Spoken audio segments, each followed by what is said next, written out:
Well, my born name is Anthony Ray Morrow, and everyone calls me Tony. And my Indian name is Uyuyu, which is of Miwok, and my great aunt gave it to me. It means roadrunner. She said because I was up and down the road.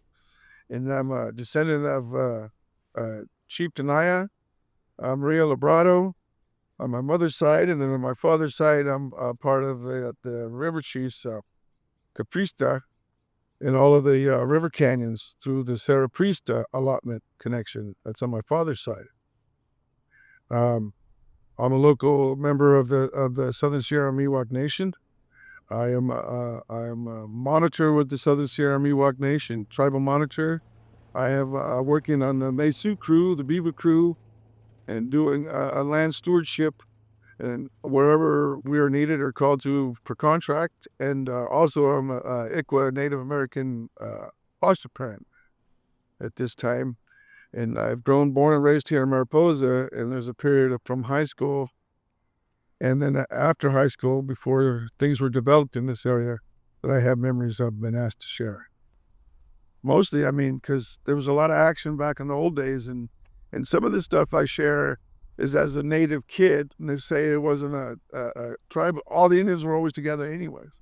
So we never thought we weren't a part of anything, right? So there was always the creek. The parents would sit up here, and so you'd either sit out front, sleep in the car, or go run around somewhere. And back in the day, nobody saw you down here. So this was like Kidsville. All the kids, teenagers, hippies, everybody could slide through this little community, this little walkway undetected, kind of, so to speak. I learned most of my native teachings from being older and coming back to the Red Road. And I got to admit that it was Christianity that actually brought me back to the Red Road in Vallis, because it's pretty much the same for me. So anyways, I learned more. And in that, when I was sharing the taverns and stuff, there was a lot of community things. Everybody was communal, but they were doing things that maybe we shouldn't speak of. But now what I've learned in the history through, like I said, as it passed me down, was that part of the way down by the, at the end of the creek, before the jail there, behind the trailer, what is it, Ida Wheels, there was land from here to there given to the Miwoks in town. But in the time, they gave them the ownership on it so they could live there. But in those times, you could sell your property. And just because now there's a law you can't sell your native lands that you're given. Back then, 30s, 40s, you could gamble it, you could sell it. And so that's how there was a bunch of houses. I can't remember the Rose, the Castros. There's a Anglo family that's good friends with my wife that they grew up with a lot of natives, Steve Crocker, Rusty Roan. They all lived in town here and up around this area. Like Orville Road still lives up in the area there. From where his house is on both sides, there was other native houses, but they've gotten sold off throughout years. And he's like the last one there. Well, I'd say for this area, there's Whole Creek, because remember it goes all the way down to the fairgrounds. Well, the fairgrounds was initially where there was a native camp, a huge camp. And it's with the Mormons that came, it's called Mormon Bar.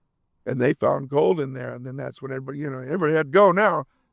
But anyways, initially there was a big, big village. So that was the main probably place that people would be. But, meander up the creek, go over to, Bear Valley's over that way, right? And then you hang to the right, you go to, in the big picture, right? You go to Mid Pines to the 140 over there. So it's all walking. There's, in a time. So I wouldn't imagine that there was a whole lot of harvesting and producing in between here to there, right? The next camp would probably be another big spring or whatever. As a matter of fact, where is it up? I think there is some grinders up in here, but there's not very many, like it was a one family establishment, So I found out today from Wendy that there used to be 3 ponds on that, where there's a dam now right behind Ida Wheels. There was 3 ponds, and the Greenemeyers owned that property. And this is coming from the 80s and stuff, their memories and stuff. And she grew up with the town Indians, Crockers, the Roans and them, and Leards.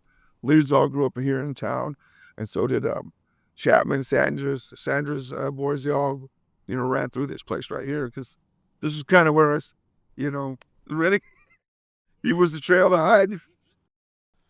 But if you think, I say it like that, that's a couple hills over, and that's how the distance was for natives.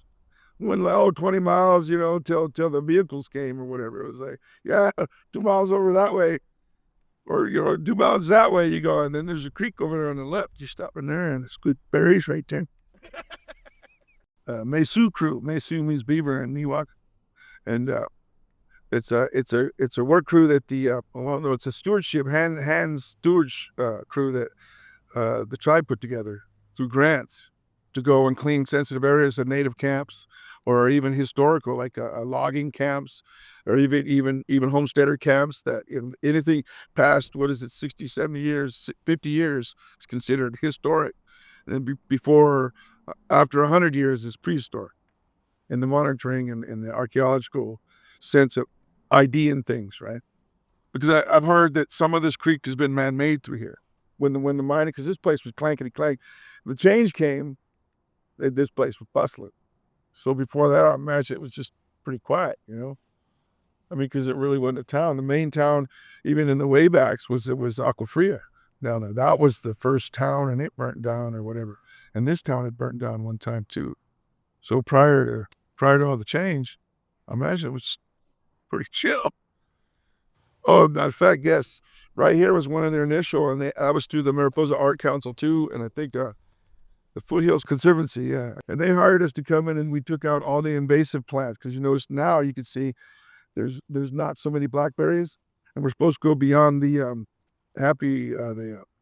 bridge here and continue on all the way to they want to continue to the fairgrounds, making this a walkway all the way to the fairgrounds. It was a couple of months of work guys did. I got in a couple of days on it, but then they finished up, and then I ended up that got used as monitor. I do both for the tribe, whichever they need most, whatever helps the tribe earn their keep, because there's just, even a few years ago, there was no capital for the that's why everybody had to volunteer, so you got to buy your own gas. And now, well, they're developing an income where, okay, we can give you some gas to help us do this or something, because you get more help when you can pay somebody.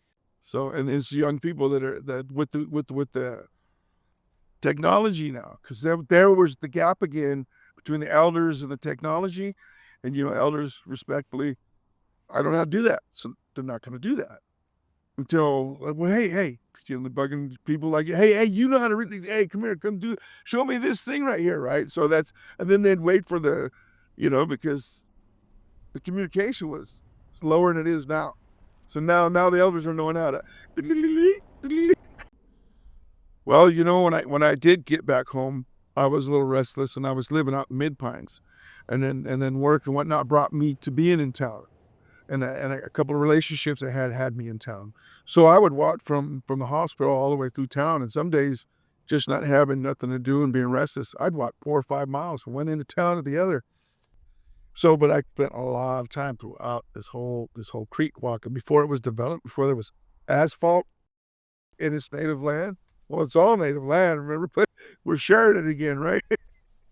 But it is a safe spot, and there's been a lot of growth in here, and the whole community has put in its love to grow this. There's a lot of churches that were because it was dark and dungy through here, really dark and dungy. I'll tell you, my biggest pride right now is I've always been proud to be Native, but now that I'm a Native, helping other Natives to make the tribe money. I mean, they're paying me too, but the tribe is making money, so they can do whatever more they got to do for something else. Because this is covered contracts. So, hey, this is all you got. And this creek, it was in the whole heart of it. This creek really did heal me.